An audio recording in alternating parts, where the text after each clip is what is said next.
दोस्तों, अगर मैं आपसे कहूं कि इस यूनिवर्स में कुछ ऐसे तारे भी मौजूद हैं जिन्हें हम देख नहीं सकते, तो आप कहेंगे फिर वो तारा कैसे हुआ जो दिखता ही नहीं। क्योंकि असल में तारे तो सूरज की तरह होते हैं ना, जो ऊर्जा से भरे होते हैं, जिस वजह से वो चमकते हैं। पर इन पैरों के निशानों को देखिए, इन्हें देखने पर कोई इंसान तो नजर नहीं आता, पर ये मानेंगे ना कि वो कहीं ना कहीं होगा जरूर। उसी तरह का फुटप्रिंट छोड़ते हुए ये तारा आगे बढ़ता है, जिसे कहते हैं डार्क स्टार, या कह सकते हैं ब्लैक होल।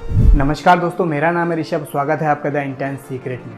आज इस वीडियो में हम ब्लैक होल के बारे में बात करेंगे कि ब्लैक होल बनता कैसे है, अगर हम किसी वजह से उसके अंदर जा पाएं तो उसके अंदर क्या मिलेगा। जॉन माइकल एक ऐसे महान वैज्ञानिक थे जिनके बारे में शायद आपने कभी नाम भी सुना हो। वो 18वीं सदी में इंग्लैंड में रहते थे और वहीं से काम करते थे। उन्होंने अपना कभी पोर्ट्रेट बनवाया ही नहीं जिससे मैं आपको उनकी फोटोज दिखा पाता, पर उन्हें जानने वालों ने उन्हें बौना और काले रंग का बताया था। उनका मानना था कि एक तारा इतना बड़ा और इतना भारी है कि उसकी ग्रेविटी की वजह से कुछ भी नहीं बच सकता, यहाँ तक कि लाइट तक उससे नहीं बच सकती। डार्क स्टार को इन आंखों से नहीं देख सकते, पर ये अपने पीछे फुटप्रिंट जरूर छोड़ जाते हैं। यानी उनकी ज़बरदस्त ग्रेविटी की वजह से माइकल को भी लगा कि वो कुछ डार्क स्टार को ढूंढ सकते हैं। अगर वो किसी छोटे चमकदार तारे के पास हैं तो वो छोटा तारा नज़र ना आने वाले किसी चीज़ का चक्कर लगाता दिखेगा। भले ही हम इसे देख ना पाएँ, मगर हमें पता लग जाएगा कि वो बहुत ज़्यादा मास वाली कोई चीज़ के बीच में मौजूद है। कह सकते हैं कि एक डार्क स्टार, या फिर आजकल जिसे ब्लैक होल कहा जाता है, वो मौजूद हो। तो ये कैसे होता है और उसके अंदर क्या होता है, लेकिन उससे पहले ये जान लेते हैं कि ये बनता कैसे है। जब बड़े तारों का न्यूक्लियर फ्यूल खत्म हो जाता है तो वो इतने गर्म नहीं रह पाते कि अपनी ही ग्रेविटी के अंदरूनी खिंचाव को रोक सकें। इसलिए वो बहुत बड़े तारे अंधेरे में डूब जाते हैं, सिर्फ उनकी ग्रेविटी बचती है। एक बहुत बड़े तारे के सिकुड़ने के बाद जो कुछ बचता है उस पर इस ब्लैक होल का पर्दा डल जाता है। ये तारा इतना सिकुड़ जाता है कि इस अंधेरे में नजर तक नहीं आता, सिर्फ 64 किलोमीटर चौड़ा बचता है। लेकिन ये ऐसा होता क्यों है और ग्रेविटी ऐसा कैसे कर पाती है? आप अपने आसपास अगर ध्यान देंगे तो सब कुछ मोशन ही कर रहा है, यानी सब कुछ चल रहा है। लेकिन एक चीज हमेशा से ही एक जगह पर ही रहती है, वो है ग्रेविटी। ग्रेविटी 4.5 अरब साल से ऐसी ही बनी हुई है। असल में ग्रेविटी स्पेस टाइम में बदलाव का नतीजा है, जो कि आइंस्टाइन ने भी दर्शाया था। स्पेस बढ़ भी सकता है और किसी भी हद तक सिकुड़ भी सकता है। अर्थ की ग्रेविटी 1g है, तो धरती पर किसी को भी प्रॉब्लम नहीं है। अब मान लीजिए अगर यहाँ ग्रेविटी है ही नहीं,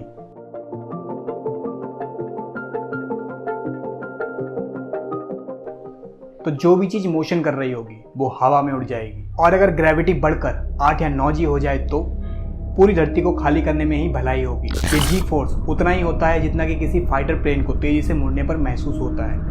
कुछ टाइम तक तो इसे बर्दाश्त किया जा सकता है, लेकिन लंबे टाइम तक इसके साथ रहना मुश्किल है। 1 लाख जी फोर्स होने पर फायर हाइड्रेट अपने ही वजन से दब के पिचक जाएगा, मगर यही जी फोर्स कई लाख तक पहुंचने पर ग्रेविटी लाइट तक को खींच लेती है। यही मिशेल का डार्क स्टार है और हमारा ब्लैक होल भी सबसे नजदीक वाला इतने पास है कि आप सोच भी नहीं सकते। इस पर हमने एक डिटेल वीडियो बनाया है, उसे जरूर देखें, जिसका लिंक आपको डिस्क्रिप्शन में मिल जाएगा। दोस्तों, ऐसा नहीं है कि सभी तारे ब्लैक होल बन जाएं, हजारों में से कोई एक ही इतना बड़ा होता है।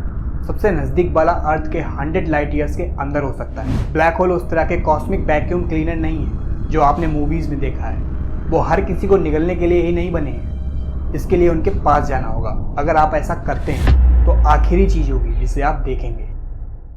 उस टाइम आपका सामना कई लाख जी फोर्स वाली ग्रेविटी से हो रहा होगा। साथ ही ये भी मत भूलिए कि वो लाइट तक को निकल जाता है। ये अब तक का खोजा हुआ पहला ब्लैक होल है, सिग्नस एक्स। इतनी छोटी और दूर की चीज़ का पता पृथ्वी से कैसे लगा लिया? क्योंकि हमने इसे दूसरी तरह की लाइट से देखा, यानी एक्सरेज से।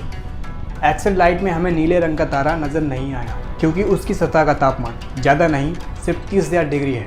मगर ब्लैक होल के चारों ओर गैस का घेरा चमक रहा था, वो भी 10 करोड़ डिग्री तापमान पर। जैसा कि विलियम हर्शल ने पता किया था, बहुत तारे अपने साथी के साथ मिलकर बाइनरी स्टार सिस्टम बना लेते हैं। मगर ऐसे जोड़े का एक तारा बहुत बड़ा और दूसरा छोटा और ठोस हो तो छोटा वाला तारा अपने बड़े जोड़ीदार के एटमॉस्फेयर को अपनी तरफ खींच लेता है। ये अजीब रिश्ता लाखों सालों तक बना रहता है। बड़े वाले नीले तारे का एटमॉस्फेरिक बादल बाहर खींचकर एक गर्म और चमकदार डिस्क की शक्ल ले लेता है, जो गोल घूमते घूमते एक बड़े ब्लैक होल में बदल जाती है। ज़बरदस्त ग्रेविटी नीले तारे को मौत के मुंह में धकेलने लगती है और वो स्पेस टाइम की सरहद पार करके हमेशा के लिए खत्म हो जाता है। वो सीमा जो कि ब्लैक होल को बाकी के गैलेक्सी से अलग करती है, उसे इवेंट हॉराइजन कहते हैं। हालांकि डिस्क इवेंट हॉराइजन तक नहीं पहुंच पाती, मगर उसके पास पहुंचने पर उसके मैटर की रफ्तार धीमी हो जाती है। मगर हम गोल घूमती गैस पर सवार हों तो कुछ ही सेकंड्स में इवेंट होराइजन को पार करके एक ऐसी अनजान दुनिया तक पहुंच सकते हैं जहां जाने वाला कभी वापस नहीं लौटा। मजाक कर रहा हूं दोस्तों। चलिए अब जानते हैं कि अंदर जाने पर क्या हो सकता है। ये तारे 4 करोड़ किलोमीटर की तेज रफ्तार से घूमते रहते हैं। इसकी वजह यह है कि इनके सेंटर में 40 लाख सूर्यों के जितना मास मौजूद है। पर आप कहेंगे कि इन सूर्यों की रोशनी कहाँ गई? दोस्तों क्योंकि हम उसे देख नहीं सकते, तो वो कहीं ब्लैक होल के अंदर फंसी होगी। अगर आप किसी तरह इवेंट होराइजन का खतरनाक सफर तय करके उसके अंदर पहुंच जाते हैं तो आप पूरी गैलेक्सी के हिस्ट्री को देख सकते हैं और फ्यूचर भी दिख सकता है, क्योंकि ब्लैक होल की ज़बरदस्त ग्रेविटी स्पेस और टाइम को भी मोड़ देती है, तो टाइम हद से ज़्यादा खिंच जाता है। लेकिन वहाँ जाकर क्या दिखेगा वो एक मिथ है, क्योंकि अंतर विज्ञान का कोई भी नियम नहीं चलता। हमें सिर्फ इतना ही पता है कि ब्लैक होल के सेंटर में फिजिक्स के ऐसे नियम काम करते हैं जिनसे हम अनजान हैं। 18वीं सदी में जॉन मिशेल ने इस तरह के ही डार्क स्टार की कल्पना की थी और यही थ्योरी एल्बर्ट आइंस्टाइन ने अपनी थ्योरी ऑफ रिलेटिविटी में भी एक्सप्लेन की है। दोस्तों अगर आप ब्लैक होल में जाकर भी जिंदा बच गए तो हो सकता है कि हमारी गैलेक्सी में किसी और जगह या किसी और टाइम पर फिर सामने आ जाए। पर इससे रिलेटिविटी का पहला नियम गड़बड़ा जाता है, यानी लाइट की रफ्तार से आगे जाना नामुमकिन है। स्पेस में लाइट से भी ज़्यादा तेज कुछ भी नहीं चल सकता। मगर स्पेस का मतलब सिर्फ खालीपन नहीं होता, ये खिंच सकता है और सिकुड़ भी सकता है और इसका पूरा हुलिया भी बदल सकता है। और जब ऐसा होता है तो समय में फेरबदल हो जाता है। आइंस्टाइन ने खोज की थी स्पेस और टाइम एक ही सिक्के के दो पहलू हैं। स्पेस टाइम खुद इतना बदल सकता है कि किसी भी रफ्तार से आपको कहीं भी ले जाए। हो सकता है ब्लैक होल गैलेक्सी में बनी सुरंगें हों, आकाश गंगाओं के बीच इस सभ्य सिस्टम में आप स्पेस टाइम के सबसे दूर के किनारे तक जा सकते हैं।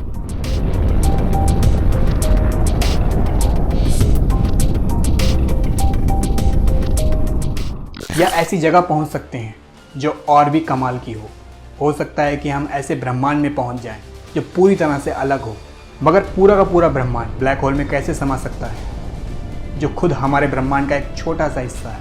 ये भी एक स्पेस टाइम की जादुई ट्रिक है। ब्लैक होल की ग्रेविटी अपने अंदर एक पूरी गैलेक्सी की जगह को समेट कर रख सकती है। पृथ्वी की ग्रेविटी से हमें दिक्कत हो सकती है, मगर ये उस ग्रेविटी के आगे कुछ भी नहीं जो एक मर रहे तारे के अंदर होती है। हमें सिर्फ इतना पता है कि जब किसी बड़े तारे से ख़त्म होने से ब्लैक होल बनता है तो उसके सेंटर में बहुत ज़्यादा डेंसिटी और प्रेशर होता है, जो उसी बिग बैंग जैसा होता है जिससे हमारा ये ब्रह्मांड बना था। और ब्लैक होल के अंदर मौजूद ब्रह्मांड में भी अलग ब्लैक होल्स बन सकते हैं, जिससे और दूसरे ब्रह्मांड भी बन सकते हैं। हो सकता है कि हमारा अनंत तक फैला कॉस्मोस ऐसे ही बना हो। अगर आपको ये वीडियो पसंद आई हो तो वीडियो को लाइक करें। अगर आपको इस तरह के वीडियो से कुछ सीखने को मिलता है तो चैनल को सब्सक्राइब कर लें। मिलते हैं नेक्स्ट वीडियो में।